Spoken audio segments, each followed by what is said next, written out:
Ashamaa kabajamtootaa fi daawwattoota koo Dr. Obsaan jedhama. Egaa akkuma beekamu hardhas viidiyoo isin barsiisa jedhee yaade qabadheen isinii dhufee jira.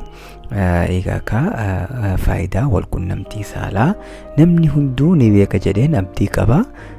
Mana diigame ijaaruuf, jaalala qabbanaa'e ho'isuuf faayidaa guddaa qaba. Kanaaf barnoota kana wajji wal qabatu yeroo yeroon kan isiniif dhiyeessu ta'a.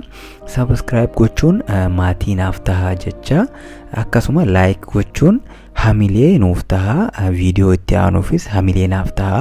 Warri gaaffii qabdan immoo koomentii irra naaf kaa'uu dandeessu. Yeroo itti aanutti gaaffii keessaniif deebii kan isiniif dhiyeessu ta'a. Na wajjin tura.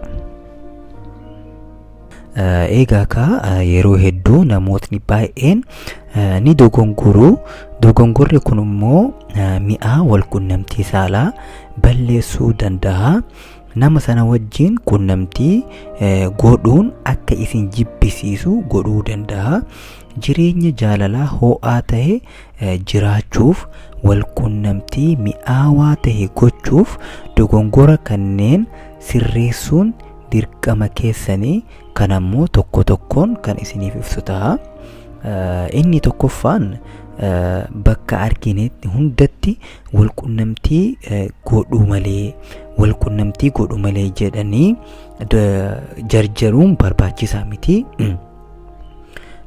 Yoo kana jedhu bakka hundatti bakka sargis deemtu, akkasuma mana shintibeetii seenee yookaan mana daansii kilabas deemtu daqiiqaa tokkoof gabbaanee waa goonee haa deebinu.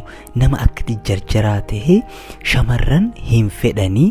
Hadaraa waan akkanaa dhaabuun barbaachisaadha. Bakkuma hundattii fi haala hunda keessatti walqunnamtii saalaaf jarjaruu fi osoo isheen reedii hin ta'in yookaan osoo isheen fedhii hin qabaatiin walqunnamtii saalaa utaalanii walqunnamtii saalatti seenuun faayidaa isaarra miidhaa isaattu baay'ata. Isheenis akkasi jibbatu, akkasi hifattu, si wajjin walqunnamtii saalaa godhuuf miira homaatuu akka hin qabaanne godhuu waan danda'uuf adaraa waan akkanaa jarjara akkanaa irraa of eegaa isiniin jedha. Inni lammaffaa immoo shamarran hedduun yeroo walqunnamtii saalaa godhan environmentii secured ta'e barbaadu. Kana jechuun bakka osoo hin cinqatin yookaan hin sodaatin walqunnamtii saalaa itti godhan fedhanii. Namni na argine moo ebaluu na arge yookaan faamilii hojii jiraatu ta'es abbaan kiyya na arge, obboleessi kiyya na arge jettee sodaataa, rifataa. Bakka akkasii sanitti walqunnamtii saalaa gochuu hin fedhanii shamarran. Kanaafuu adaraa dhiironni walqunnamtii saalaa godhuuf kan feetan yoo ta'e jaalleteessa wajjin bakka secured ta'e, bakka namni isin arguu hin dandeenye, haala bareedaa ta'e, bakka addaa atii fi isheen qofti bakka itti argamuu dandeessan bakka akkasiisan qopheessuun ishee affeeruu dandeessu. Yeroo sanitti ishee reedii taate walqunnamtichaaf qophii waan taatuuf yeroo mi'aawaa fi walqunnamtii saalaa mi'aawaa ta'e godhuu dandeessu. Inni biraa immoo rakkoon guddaan dhiirota bira jiru ishee gammachiisee ficcisiisee jira jedhanii yaaduudha. Kunis dogongora guddaadha. Bareedduuti yaa akkamitti sitti tola, akkamitti si haa godhu, fixattee jirta moo ganaadha kan jedhu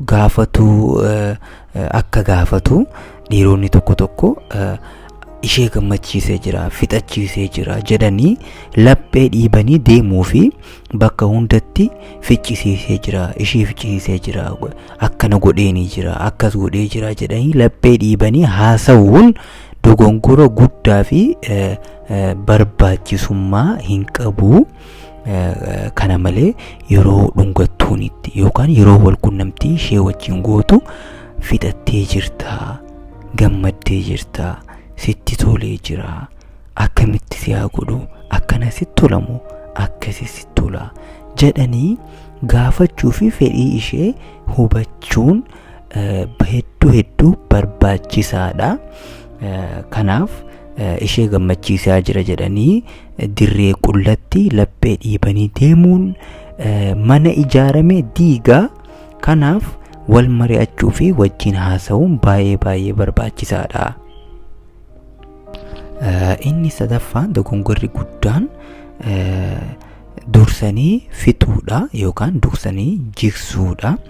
Yeroo inni wal qunnamtii saalaaf reedii ta'etti, qophii ta'etti ati fedhii kee fixachuun yookaan nagahee jettee, shamarreen takka nagahee jettee fedhii fixadhe jettee narraa ka'e jechuun dogongora guddaadha. Gara dhiiraatiinis yookaan laallu ta'e dhiirri tokko akkuma wal qunnamtii saalaa eegaletti sakandii muraasa, sakandii 5 hanga 10 hanga 15 keessatti jigsuun dogongora guddaa fi fedhii wal qunnamtii saalaa appetaayitii ishee kan cufuudha.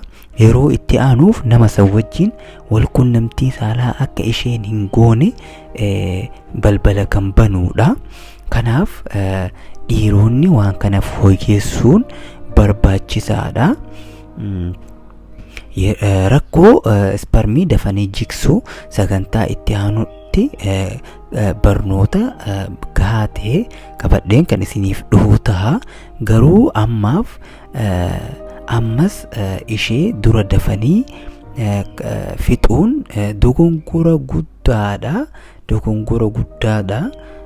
Kana jechuun nyaata hedduu beelooytanii dheebottanii nyaata nyaatuuf nyaata wayii ajajattanii yookaan bitattanii yeroo isin nyaatuuf harka dhiqattanii hedduu baay'ee beelooytanii jirtanii nyaata san nyaatuuf fedhii guddaa qabdanii nyaata isin jaalattanii beelooytanii jirtanii yeroo harka dhiqattanii isin deebitanitti nyaanni sun isin jalaa jigee yookaan isin jalaa nyaatamee yookaan agartan ta'e hagam takka rifattan, hagam takka aartan. Akkasuma shamarreen tokko wal qunnamtii saalaatiif hoo'itee kakaatee yeroo isin wal qunnamtii saalaaf reedii taate qaamni saalaa ishee wal qunnamtichaaf banaa ta'etti inni sakandii 5 fi 15 keessatti yoo kan jigsu ta'e hagam takka rifattee kana yaaduun salphaadha. Kanaaf akka isheen wal qunnamtii saalaa si wajji gootuuf hawwitu irra deddeebiin wal qunnamtii saalaaf akka isheen reedii taatu kan feetu yoo ta'e waan kana tursiisuu fi isparmii kana akkas keessaa hin baaneef tursiisuun baay'ee barbaachisaadha. Inni biraa immoo yeroo wal qunnamtii saalaa gootanitti dogongorri guddaan keessattuu shamarran akka hin fixanne kan godhu poozishiniidha. Nuti poozishinii nuti fayyadamnuudha. Poozishiniin kun ishee kan hin gammachiisne yoo kan ta'u ta'e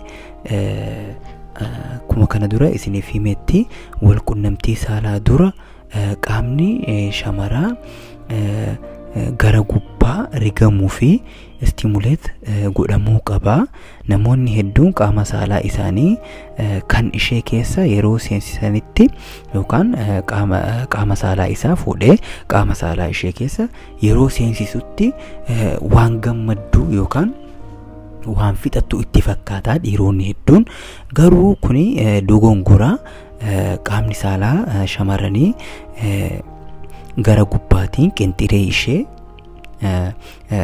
stimuleet godhamuu qaba, sirritti xuxuqamuu qaba, sirritti rirrigamuu qaba. Akkasuma jispaat ishee argachuu qaba. Jispaatiin maal akka ta'ee fi eessatti akka argamu barnoota kiyyee kan dabare irratti sirritti isiniif ibsee jira.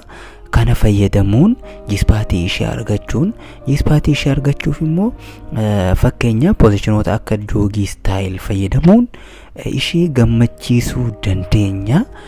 Kana malees qinxirii ishee yeroo walqunnamtii saalaa goonutti dhiironni harkaan tuquun itti toluu dhabuu danda'a. Yeroo gubbaa taatee walqunnamtii saalaa gootu yookaan jala taatee yeroo walqunnamtii saalaa gootu harka kee fuula ishee yookaan harma ishee tuquu dandeessa malee qaama saalaa ishee yookaan qinxirii ishee tuquuf sitti hin tolu. Dhiirotatti yeroo hedduu hin tolu. Kanaaf yeroo kanatti shamarreen tokko fixatuu yookaan barbaaddu ta'e yookaan dhiirri tokko jaallee ishee isaa fichisiisuu kan barbaadu ta'e isheen qinxirii ishee harkaan yeroo inni gubbaan walqunnamtii saalaa godhu qaama saalaa isaatiin yeroo walqunnamtii saalaa godhu isheen qinxirii ishee harka isheetiin istimuleet godhuu dandeessi, rirriguu dandeessi. Egaa kun yeroo kana isin jedhu wanni kun biyya keenyatti akka baratamaa hin taane ni beeyna.